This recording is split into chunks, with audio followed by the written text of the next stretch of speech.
पंजाब के बीजेपी अध्यक्ष सुनील जाखड़ ने हाल के दिनों में किसानों को चैलेंज दिया था कि इधर उधर प्रदर्शन करने के बजाय आके चंडीगढ़ में खुली बहस करें। इस पर आज किसान नेता जो हैं चंडीगढ़ पहुंचे हुए हैं। हमारे साथ ज़्यादा बातचीत करने के लिए किसान नेता सरवंत सिंह पंडेर साहब है। सर, आप लोग चंडीगढ़ पहुंचे हुए हैं और एक तरह से चैलेंज दिया था सुनील जाखड़ ने कि आइए बातचीत कीजिए, इधर उधर धरने पर बैठने से अच्छा है कि आप खुल के बातचीत कीजिए। क्या उस चैलेंज को एक्सेप्ट करके आप लोग यहाँ पहुँचे हुए हैं और क्या एजेंडा है आज?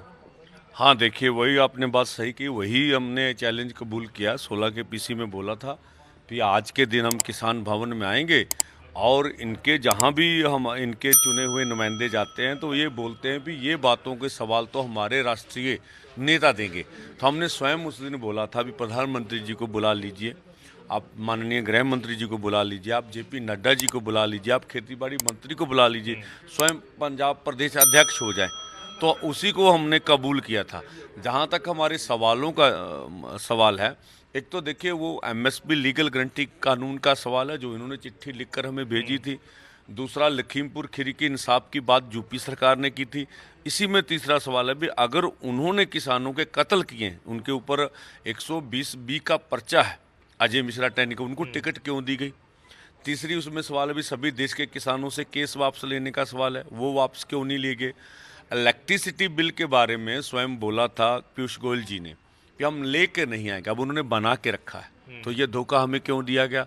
प्रदूषण एक्ट से किसानों को बाहर निकालने का सवाल था, वो क्यों नहीं, अभी कार्य कहाँ रुका। दूसरा, स्वयं प्रधानमंत्री जी जब प्रधानमंत्री जी के उम्मीदवार थे 2014 से पहले बोलते थे पहली कैबिनेट मीटिंग में किसान का कर्ज खत्म किया जाएगा, उनका क्या बन गया। और अब फसली बीमा योजना, अभी देखिए मौसम में कितनी खराबी आ रही है, ये हमारी सेफ्टी का सवाल है, हमारी रोजगार का सवाल है, ये भी सवाल करेंगे हम। नरेगा का सवाल करेंगे, 200 दिन नरेगा का सवाल है, और उसके बाद 700 रुपया दिहाड़ी है। और एक और, हमारे प्रधानमंत्री जी एक्ट की बात करते हैं, संविधान की बात करते हैं, तो हमने बड़ी निम्र से उनसे पूछना था कि ये हाईवे के ऊपर दीवार कौन से कानून के अनुसार आपने निकाली है, और आपका कौन सा कानून आ रहा। आप बोलते हैं भी हमारा दुनिया का सबसे बड़ा लोकतंत्र है भारत, हम ऐसी आशा भी करते हैं, लेकिन हमें देश की राजधानी में जाने नहीं जाता। तो किसान मजदूर का हक नहीं देश की राजधानी में जाके बात करें। और शहीद शुभकर्ण जी को शहीद क्यों किया गया, कसूर क्या है हमारा, हमारे ऊपर इस तरह से ताकत को इस्तेमाल करी। इस तरह के सवाल हमने जो दोनों मोर्चों ने डिसाइड कर रखे हैं, उनके ऊपर हमने वार्ता करनी थी। आपने चेयर जो है वो प्रधानमंत्री का भी लगाया हुआ है, गृह मंत्री अमित शाह का भी लगाया हुआ है, अर्जुन मुंडा का भी लगाया हुआ है और सुनील जाखड़ का भी लगाया हुआ है। क्या उम्मीद है कि चूँकि प्रधानमंत्री जो है चुनावी कैंपेन में बिजी हैं, सुनील जाखड़ क्योंकि पंजाब को रिप्रेजेंट करते हैं, वो आज के चैलेंज को एक्सेप्ट कर यहाँ आएंगे, आप लोगों से बातचीत करेंगे?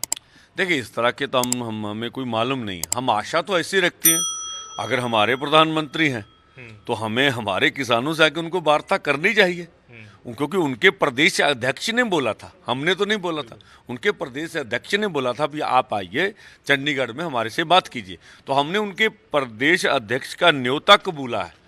तो वो जब हम बात करते तो वो बोलते हैं ये तो हमारे राष्ट्रीय जो अपने लोग हैं उनका काम है। तो हमने उनको बोल दिया भी इनको बुला लीजिए। तो बड़ी रिस्पेक्ट से हमने उनकी फ़ोटो लगा रखी है, भी उनके लिए हमने कुर्सियां स्पेशल छोड़ रखी है। हमारे देश के बड़े नेता है और हम एक ओर बैठेंगे, वो अपनी ओर बैठेंगे और वार्ता करेंगे। उन्होंने इसलिए किया क्योंकि ये देखा जा रहा है कि किसान नेता जो हैं, किसान संगठन जो हैं, वो जगह जगह बीजेपी के उम्मीदवारों का विरोध कर रहे हैं, उन्हें काले झंडे दिखा रहे हैं। ऐसा सवाल नहीं है। एक तो भाजपा गठजोड़ का विरोध करना था, वो पहले तो हमने सवाल करने थे, सवालों के जवाब नहीं देते फिर विरोध था।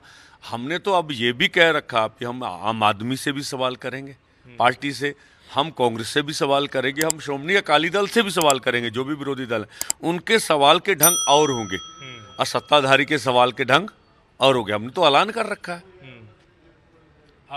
ये देख रहे हैं हम कि आप लोग 2 महीने से यहाँ बैठे हुए हैं शंभू बॉर्डर पर, किन्नौरी बॉर्डर पर। अब आप लोगों ने शंभू रेलवे स्टेशन पर रेलवे ट्रैक जो है वो भी जाम करके रखा हुआ है।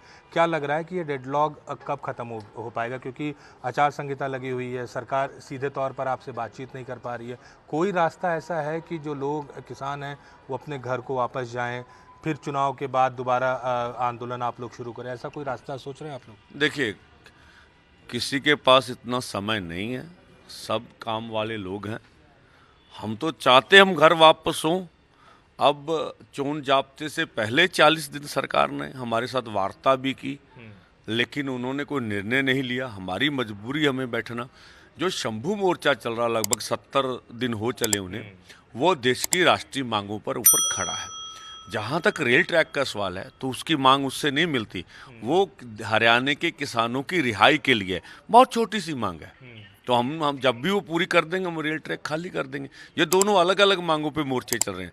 अब देखिए, आशा तो हम ऐसे ही करते हैं भी हमारी देश की सरकार कुछ इस तरह सा हल निकाले। देश के किसान मजदूर की बाजू पकड़ी जानी चाहिए, उसकी आवाज़ का सम्मान होना चाहिए। लेकिन आशा तो नहीं है, क्योंकि आरएसएस का बयान ऐसा आता है कि ये इलेक्शन में बदनामी फैलाएंगे। वो हमें खालिस्तानी बोलते हैं, वो बोलते हैं इनको कांग्रेस ने बैठाया हुआ, फिर बोलते हैं आम आदमी ने बैठाया हुआ, फिर कुछ बोलते हैं, कभी कुछ बोलते हैं। तो देखिए, वो किसान की आवाज़ का सम्मान नहीं करते। तो देखिए, इसका खामियाना उनको भुगतना पड़ेगा। तो आप लोग डटे रहेंगे इसी तरह बॉर्डर पर? ये हमारी मजबूरी है, हमारे को बस तो चारा ही कोई नहीं है। देखिए, हमारे किसान तो कर्ज के कारण खुदकुशी कर रहे हैं। हम जाए तो भाई कहाँ जाए। चंडीगढ़ से कैमरा पर्सन नजर राणा के साथ अमित पांडे, न्यूज़ 24।